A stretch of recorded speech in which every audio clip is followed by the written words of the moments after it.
ముంబైలోని వాంఖడే స్టేడియం వేదికగా Mumbai Indians royal Challengers Bengaluru జట్ల మధ్య జరిగిన ఐపీఎల్ 20వ మ్యాచ్లో బెంగళూరు జట్టు ఒక సంచలన విజయం సాధించింది.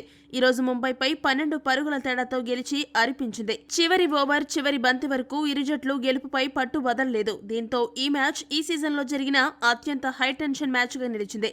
దాదాపు గెలిచే మ్యాచ్లో ముంబై జట్టు మొన్న లక్నోపై, ఇప్పుడు బెంగళూరు చేతిలో ఊహించని పరాజయాలు మూటగట్టుకుంది. కాగా బెంగళూరు జట్టు దాదాపు 10 ఏళ్ల తర్వాత ముంబై కంచుకోటని బద్దలు కొట్టి విజయాన్ని అందుకుంది. ఇక ఈ వరుస ఓటములపై ముంబై కెప్టెన్ హార్దిక్ పాండ్యా మాట్లాడుతూ ఏమన్నాడంటే, ఇలా వరుసగా గెలుపు తీరాల వరకు వచ్చి ఓడిపోవడం ఎవరినైనా బాధిస్తుంది. చెప్పాలంటే మాకు బ్యాటింగ్లో సరైన ఆరంభాలు దొరకడం లేదు. అది మా విజయాలపై దెబ్బతీస్తుంది. దాంతో మిడిల్ ఆర్డర్పై ఒత్తిడి పెరిగిపోతుంది. ఇక చివరిలో బెంగళూరు జట్టు కూడా చాలా బాగా కంబ్యాక్ ఇచ్చి మాపై విజయం సాధించింది. ఇక్కడ కొన్ని విషయాలను నేను చెప్పాలి.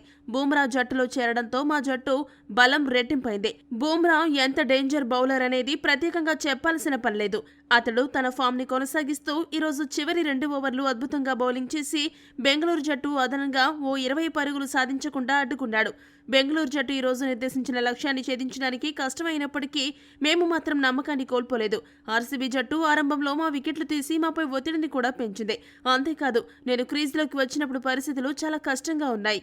అయితే నేను తిలక్ ఒకటే డిసైడ్ అయ్యాం, డూ ఆర్ డై అన్నట్లు ఆడాలి అని. మా సొంత మైదానంలో బౌండరీలపై మాకు అవగాహన ఉంది. దాన్ని అడ్వాంటేజ్గా తీసుకుని బౌలర్లపై దాడి చేయాలని ప్రణాళిక వేసుకున్నాము. ఆ ప్రణాళికను చాలా చక్కగా అమలు చేశాము. అయితే చేయాల్సిన పరుగులు ఎక్కువగా ఉండడంతో దాటిగా ఆడే క్రమంలో నేను తిలక్ అవుట్ అవ్వడంతో మ్యాచ్ చేజారిపోయే పరిస్థితికి వచ్చింది. తిలక్ వర్మని గత మ్యాచ్లో రిటైర్ అవుట్గా వెనుదిరిగి రమ్మని పిలవడంపై కొద్దిగా విమర్శలు వచ్చాయి. అయితే జట్టు పరిస్థితులు బట్టి ఒక్కోసారి ఇటువంటి కఠిన నిర్ణయాలు తప్పవు. అంత మాత్రాన అతడి టాలెంట్ని తక్కువ చేసినట్టు కాదు. అతడు ఎంత విధ్వంసం చేయగలడో ఈ రోజు చేసి చూపించాడని హార్దిక్ ముగించాడు. ఈ వీడియో కనుక మీకు నచ్చినట్టయితే లైక్, షేర్, కామెంట్ చేయండి.